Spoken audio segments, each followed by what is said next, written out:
Hi friends, നമുക്കിന്നൊരു pineapple juice തയ്യാറാക്കിയാലോ? ഞാൻ ഇന്നിവിടെ ഒരു പൈനാപ്പിളാണ് എടുത്തിരിക്കുന്നത്. നമുക്ക് അതിൻ്റെ തൊലിയെല്ലാം കളഞ്ഞ് ചെറിയ ചെറിയ പീസായി കട്ട് ചെയ്യാം. നമ്മൾ കട്ട് ചെയ്ത് വെച്ചിരിക്കുന്ന പൈനാപ്പിൾ നമുക്കൊരു ജാറിലേക്ക് ഇട്ട് കൊടുക്കാം. അതിലേക്ക് നമുക്കൊരു 4 ടീസ്പൂൺ പഞ്ചസാര ആഡ് ചെയ്ത് കൊടുക്കാം.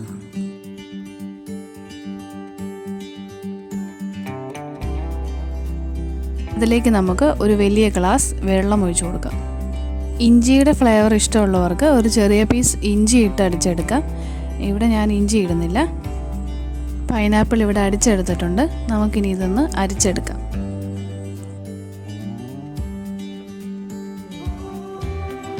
നമ്മുടെ പൈനാപ്പിൾ ജ്യൂസ് ഇവിടെ റെഡി ആയിട്ടുണ്ട്.